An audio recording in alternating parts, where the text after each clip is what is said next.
그런 걸 피할 수 있을까 생각하고 그 결론이 뭐였냐면요. 결국은 우리가 가치, 밸류에이션 이 얘기 많이 하는데 결국은 밸류에이션에 답이 있다라고 생각하고요. 그런 측면에서 작년 3,150원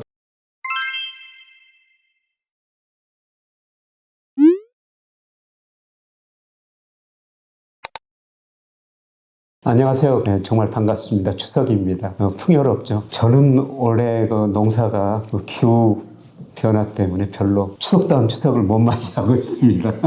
우리 오늘 정말 귀하신 분 제가 모셨는데요. 박세익 전무님이라고 하시죠. 사실 제표님이세요. 근데 전무가 별명처럼 붙어가지고요. 전무님이라고 부르시는 게 더 익숙한 것 같습니다. 맞습니다. 네, 전무님 올해 추석 어떠십니까? 안녕하세요. 가장 마음이 무거운 추석입니다. 네. 근데 밖에 날씨를 보면요. 너무 좋아요. 네, 너무 좋고 2년 만에 리오프닝이 시작됐고요. 그래서 정말 그 코로나에서 이제 벗어나면서 많은 사람들이 밖에서 보면 이 좋은 날씨를 만끽하면서 웃고 친구들 만나고 하는데 주식시장이 너무 파래가지고요. 주식시장이 너무 공포스럽다 보니까 그래서 마음이 한편으로는 무거운 마음으로 저의 주식 스승 교수님을 제가 이렇게 찾아뵈러 왔습니다. 한수 지도 받으러 왔습니다. 저번에 저 한 일간지에서 뭐 저하고 우리 전무님을 비교해 놨더라고요. 저를 비관론자, 뭐 낙관론자. 사실 그게 비교가 하는 게 별로 의미가 없는데요.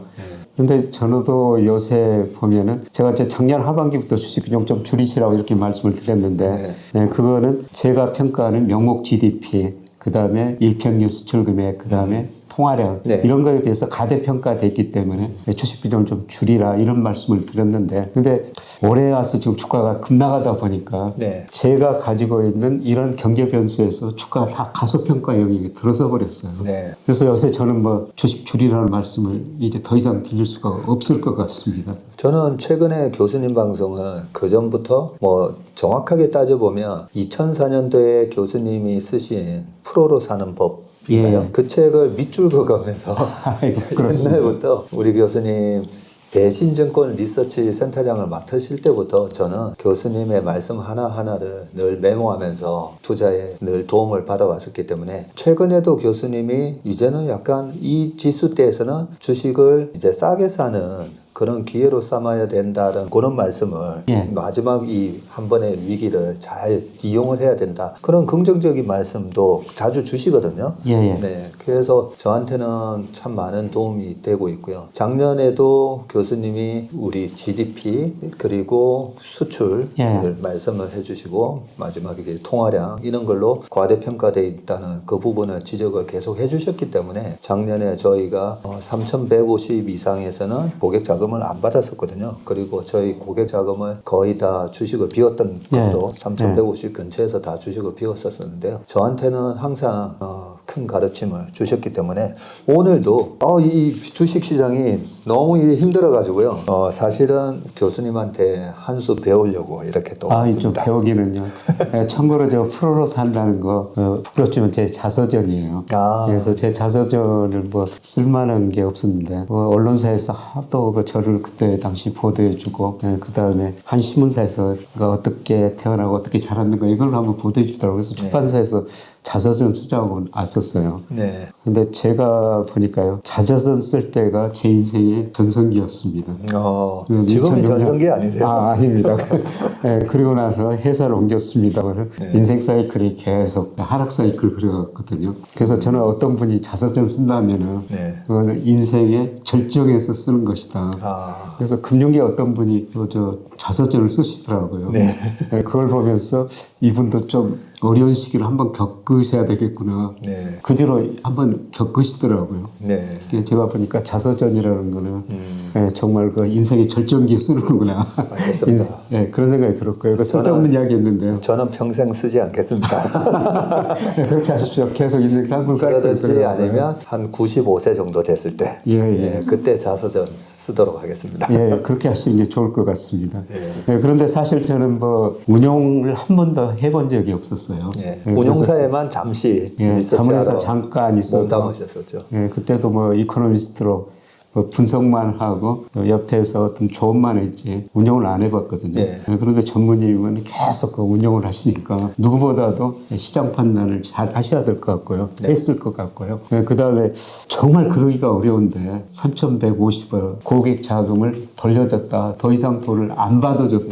그거는 정말 저는 대단한 일이라고 생각해요. 이거 함부로 할 수 없는 일이거든요. 과거 저도 뭐 자문사, 자산운용사 보면은 그렇게 수익률이 좋은데도 더 돈을 받아가지고 그 주가 주식들이 올라가지고 결국은 실패하는 경우도 제가 많이 봤었거든요. 이런 의미에서 참 전무님은 대단한 분이었다. 그때 어떻게 그런 결단을 내리시게 된 거예요? 그 말씀해 주신 것처럼 우리 운용사 그동안에 우리 자산운용금 한국의 자산운용금의 역사를 보면 저는 이제 94년 8월 달에 입사했고요. 교수님은 그때 박은경 회장님하고 88년? 예, 88년에 입사하셨었잖아요. 네. 그 입사한 이후로 보면 마인코리아 펀드가 있었고. 예, 맞습니다. 예, 그리고 이제 M자산운용 펀드 2007년도에 그리고 2009년 10년 요때 보면 이제 자문사 랩 그거를 저희가 돌풍을 일으켰죠. 네, 맞습니다. 돌풍의 수요. 근데 지나고 보니까 왜 이렇게 장기적으로 뭐 마젤란 펀드 옛날 트린치가 운영했던 그런 펀드처럼 우리나라에는 이렇게 장수하는 펀드가 없을까라고 굉장히 저는 심각하게 고민을 해봤었습니다. 고민을 해봤더니 결국은 주식시장이 원래 모두가 이렇게 탐욕스러울 때 조심해야 되고 모두가 두려워할 때 이제 그리디 헤지라고 워런 버핏이 말씀을 하셨는데 어쩔 수 없이 주식시장은 너무 호황일 때 사람들이 몰려들고 결국 불황일 때는 이제 주식에 관심을 안 가지고 그게 이제 피터 린치가 칵테일 파티 얘기로도 했잖아요. 자기한테 와서 막 주식 물어볼 때가 고점이고 자기한테 아무 얘기도 안 하고 치과 의사한테 몰려갔을 때가 주식 바닥이라고. 그래서 어쩔 수 없기는 한데 주식이 이렇게 고평가되어 있는 영역에서 자금을 받으니까 결국 그게 나중에 다 독이 되더라는 걸 맞습니다. 저도 이제 겪다 보니까 어떻게 하면 이걸 갖다가 저는 그런 걸 피할 수 있을까 생각하고 그 결론이 뭐였냐면요. 결국은 우리가 가치, 밸류에이션 이 얘기 많이 하는데 결국은 밸류에이션에 답이 있다라고 생각을 했고요. 그런 측면에서 작년 3,150원 교수님이 분명히 그 부분 지적해 주셨거든요. 우리나라 좀 앞서갔었습니다. 2020년도에 그때 우리나라 GDP로 봤을 때 우리나라의 적정 주가가 2,700 정도라고 말씀을 하셨었어요. 그러면 2,700이라면 3,150원 그래도 이게 15%나 약간 고평가된 거잖아요. 그런 측면에서 우리나라 PBR로 보더라도 PBR이 1.05 정도가 평균인데 그때 당시 이제 PBR 1.2까지 올라갔으니까요. 이런 거 저런 거 막 다 고민하다가 고평가 영역에서 우리는 그래도 주식을 팔고 주식 비중을 줄이고 자금을 여기서는 안 받는 게 그동안에 우리나라의 펀드 역사에 이 악순환의 고리를 끊는 하나의 조그만 시발점이 돼보자라는 마음으로 해놓고 그때도 지금하고 비슷하게요. 지금은 제가 주식을 좀 사야 된다 이러고 있는데 1월 달에 주식 줄일 때도 저희 고객분께서 아니 박전무 4,000포인트 바로 갈 것 같은데 지금 주식을 그때 한 30% 줄였거든요. 줄이는 게 맞냐? 이러시는 거예요. 그때가 삼성전자 막 96,000원. 10만 전자 여기 줄이는 게 맞나? 그리고 5월 달에 저희가 이제 셀인메이 전략입니다 해서 주식을 이제 다 팔고 좀 쉽시다. 하반기에 너무 이제 시장이 좀 어려울 것 같으니까. 그때도 6월, 7월, 8월, 9월, 10월 계속 전화가 오셨어요. 고객분들이 현금을 가지고 가는 게 맞냐고. 근데 제가 작년 8월에 투자의 본질이라는 아주 졸저에 그렇게 적어놨거든요. 우리가 전부 다 현금이 트래시가 된다고 얘기하지만 2년마다 현금이 킹이 돼서 돌아온다고. 요즘 교수님 별명이 킹령이시잖아요. 그래서 그때 2년마다 캐시가 킹이 돼서 돌아오는 게 그동안에 우리나라 주식시장의 변동성을 보면 그렇기 때문에 현금을 비중을 어느 정도 들고 가는 게 중요한 것 같습니다. 이 얘기를 이제 작년에 계속 반복을 해드렸었고요. 다행스럽게 저희가 이제 회사를 나와서 회사를 차리는 바람에 올해 저희가 4월 말에 허가가 났어요. 그래서 4월 달까지 주식을 살 수가 없었습니다. 뭐 시점이 좋았네요.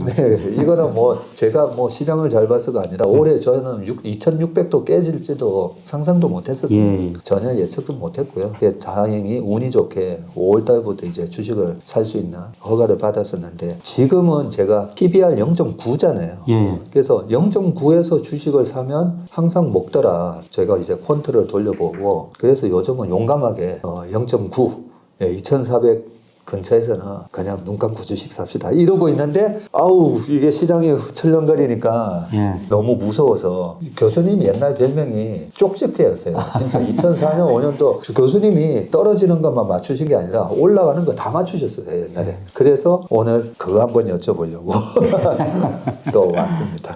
정말 뭐 대단한 일을 하셨고요. 그동안 우리나라 펀드에 신뢰가 없었거든요. 특히 그 2007년, 2008년에 은행들이 수익원 다변화시켜 한다고 주식형 펀드 캠페인했지 않습니까? 네. 그때 주식형 펀드가 2008년 8월달에 144조까지 갔었어요.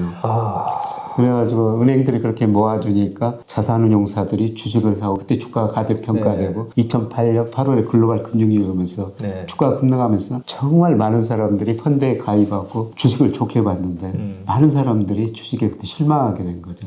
그때 교수님이 2006년, 7년도에도 계속 경고하셨었어요. 네, 저는 정확하게 기억하고 있는데 그런 악순환을 끊어야 되겠다 해서 이제 작년에 그렇게 대단한 일을 하셨다고 다시 한번 말씀드리고 싶고요. 펀드의 새로운 역사를 쓰고 계시는데 뭐 그러다 보니까 신뢰가 생겨가지고 앞으로 돈이 많이 들어올 것 같아요. 돈이라는 저도 뭐 금융회사 다녀보니까 눈이 있어가지고 수익률 높은 대로 이동하는 게 돈이거든요. 거기다 신뢰까지 이제 생기셨으니까 앞으로 굉장히 잘 되실 것 같아요. 이게 제 돈이 아니고 고객 돈이다 보니까 제 돈이면 너무 편하게 이제 그냥 주식 사서 뭐 1년 기다리면 되는 거잖아요. 1년. 그렇죠. 근데 항상 고객분들은 또 이 자금을 내가 지금 채권을 사는 것보다는 주식을 사는 게 효용 면에서 효율적인 투자가 맞느냐 이런 질문도 계속 하시다 보니까 아무래도 좀 단기간에 6개월, 1년 안에 수익이 나야 된다 이런 걸 요구하시다 보니까 그런 것들이 이제 조금 마음이 이렇게 무거운 이유 중에 하나. 요새 제 유튜브 채널에서 이제 저는 이제 시리즈로 주가 저평가됐다. 언제 사야 되느냐. 하나씩 지금 내고 있거든요. 그런데 우선 그 명목 GDP에 비해서 작년에는 가대평가됐는데 올해 명목 GDP가 한 4.5% 그 정도로 충분히 성장할 수가 있거든요. 실질 2.5, 그 다음에 물가가 2%. 물가를 반영하면 4.5나 늘어납니까? 그 정도는 보수적인 수치예요. 그 정도 했을 때 적정 코스피가 올해 3,090 정도 나와요. 우와, 어유 감사합니다, 교수님. 굉장히 그 저평가에 들어선 거죠. 제가 작년에는 뭐 2,700이 적정 주가다. 그래서 뭐 가대평가됐으니까 주식비용 좀 줄이는 게. 그리고 제가 일평균 수출 금액 가지고도 평가해도 작년 4월 달에 한 40% 정도 가대평가됐거든요. 근데 지금은 10% 정도 가소평가 영역이 들었었고요. 과소평가돼 있네요, 지금. 그리고 M2 강의통화, 통화에다가 시가총액, M2에서 시가총액이 차지하는 비중. 이게 2005년 이후 장기 평균이 58%거든요. 근데 통화량이 좀 뒤늦게 발표되다 6월까지 통계 보니까 50%예요. 과거 평균 밑으로 떨어졌거든요. 근데 이런 것들이 작년까지는 지나치게 주가가 가대평가되기 주식 비중을 줄이라고 했는데 근데 제 논리가 지금 완전히 그런 것들이 좀 가소평가 영역에 들어섰으니까 제가 주식을 팔라고 이야기하지 못하죠. 지금은 주식을 사셔야 됩니다. 근데 많이는 사지 마시고 좀 나눠서 사시는 거예요. 그러니까요. 근데 제가 가지고 있는 이제 뭐 선행지수, 뭐 장단기 금리차 여러 가지 주가 예측 모델 가지고 해보면은 올 12월에서 내년 1, 4분기 사이에 좀 안 좋게 나오거든요. 내년 1, 4분기까지 안 좋게 나옵니까? 올 12월에서 그게 뭐 시기는 누구도 맞출 수 없지만 그래서 지금부터 저평가됐으니까 사기는 사셔야 되는데 내년 1, 4분기까지 좀 나눠 사십시오.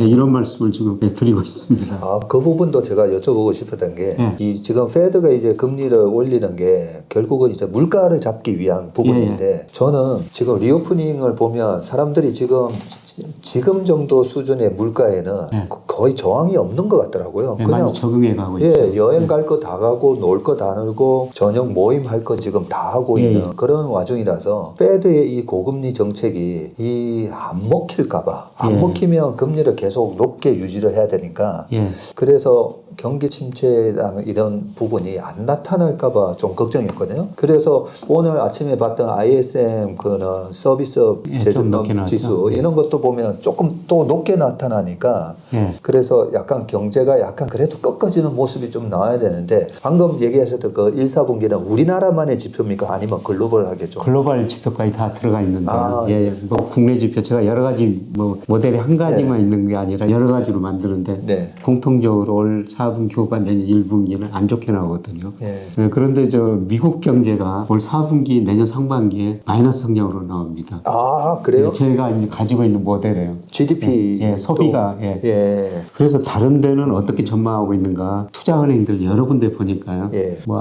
9개 투자은행 보니까 대체적으로 내년 경제 성장이 올해보다 높다고 전망하는 데는 한 군데도 없습니다.